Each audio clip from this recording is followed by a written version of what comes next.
আসসালামু আলাইকুম। ইনস্ট্যান্ট জবের পক্ষ থেকে সবাইকে স্বাগত জানাচ্ছি। আমি সিফাত সিদ্দিক। সো সবাই ওয়েট করছিলেন 96 বিএমএ লং কোর্সের যে সার্কুলারটা সেটা নিয়ে। অনেকে নক করছিল ইনফো জানার জন্য। সো সার্কুলার কিন্তু অলরেডি প্রকাশ হয়ে গিয়েছে। আমরা প্রত্যেক বছর বা প্রত্যেকবার যেমন বিএমএ কোর্স নিয়ে আসি, ঠিক সেম এবার আমরা বিএমএ কোর্স নিয়ে আসছি। সো আমাদের থেকে তোমরা 96 বিএমএ এর জন্য সব ধরনের সাপোর্ট ইনশাআল্লাহ এবার পেয়ে যাবে। সো 96 বিএমএ রিলেটেড কোনো ধরনের কোশ্চেন করতে হলে তোমরা আমাকে এই হোয়াটসঅ্যাপ নম্বরে ইনবক্স করতে পারো। তোমরা 96 বিএমএ রিলেটেড যে কোনো ধরনের কোশ্চেন তোমরা হয়তো এই হোয়াটসঅ্যাপে ইনশাআল্লাহ পেয়ে যাবে। আর আমাদের যে ওয়েবসাইটটা আছে তোমরা এই ওয়েবসাইটেও আমাদের ওয়েবসাইটে ভিজিট করতে পারো, যাতে করে তোমরা কি করতে পারো এই ওয়েবসাইট থেকে আমাদের যে কোর্সগুলো সেগুলো তোমরা জানতে পারবা। তো আজকে আমরা জানবো 96 বিএমএ এর কিছু ইম্পর্টেন্ট বিষয়গুলো যেগুলো তোমার লাইফের জন্য বা 96 বিএমএ জন্য অনেকটা কাজে লাগবে। এবং যারা ভিডিওটি দেখছো, don't forget to subscribe our channel so that তোমরা আমাদের ইউটিউবে যে কোনো ধরনের ভিডিও আপলোড হওয়ার সাথে তোমরা কি করতে পারো, দেখে নিতে পারো।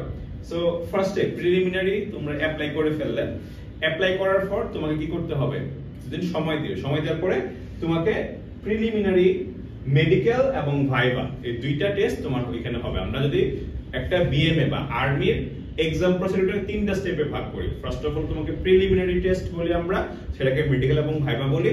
তারপরটাকে আমরা বলি কি রিটেন, তারপরটাকে আমরা কি বলি ISSB. So ISSB is the final stage. So medical এবং viva this two things are তোমার প্রিলিমিনারি টেস্টের মধ্যে পড়ে। তো এইখানে যে প্রবলেমটা আছে আমার, মেডিকেল এবং প্রিলিমিনারি ভাইভা এই দুইটা টেস্টই আমার জন্য খুব ইম্পর্টেন্ট।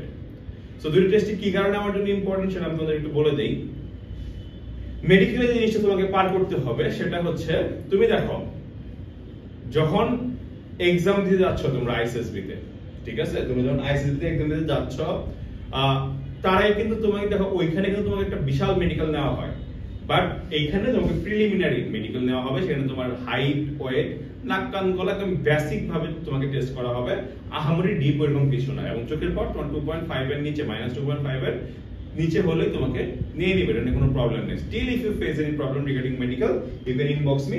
তারপর একটা প্রিলিমিনারি ভাইভা হয়। এই প্রিলিমিনারি ভাইভাতে মেডিকেলে যতটুকু না বাদ পড়ে, বেশি বাদ পড়ে প্রিলিমিনারি ভাইভাতে। কেন ভাইভাতে বাদ পড়ে? আমাদের প্রিভিয়াস লাস্ট 2-3টা যদি সার্কুলারে দেখি আমরা, অনেক ছেলে মেয়ে প্রিলিমিনারি ভাইভাতে বাদ পড়ে গেছে। কেন?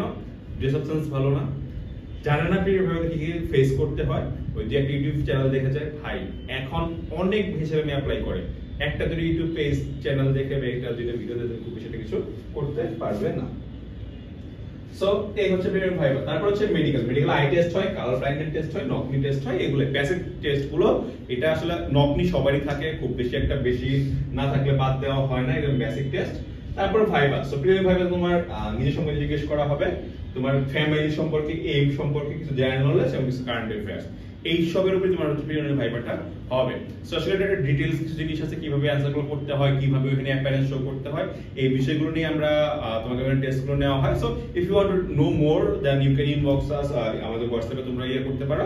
আর যদি তোমাদেরকে আমি বলে রাখি, সেটা হচ্ছে আমরা যদি 2 থেকে 3 বছর আগে দেখতাম, করোনার আগে বা করোনার আগে যদি সিনারিওটা দেখি, ওই সময়টা দেখা যেত যে আর্মিতে যারা প্রিলি দিত ম্যাক্সিমাম পার করে যেত। বাট এখন প্রিলিমিনারি ভাইভা এবং রিটেনে ম্যাক্সিমাম ছেলে মেয়ে হচ্ছে কি বাদ পড়ে যায়। So that's why I will suggest you to go through a course. আমার থেকে করতে হবে কোনো কথা নাই, যে কোনো জায়গা থেকে তোমরা একটা কোর্স করে ফেলতে পারো, যা তোমাকে কি করবে, অনেকটাই সাপোর্ট করবে ভালো কিছু করার জন্য। সো আজকে এই পর্যন্তই ছিল আমাদের প্রিলিমিনারি টেস্টের ডিটেইলস। সো আমরা নেক্সট একটা সেশনে দেখা হবে। Thank you.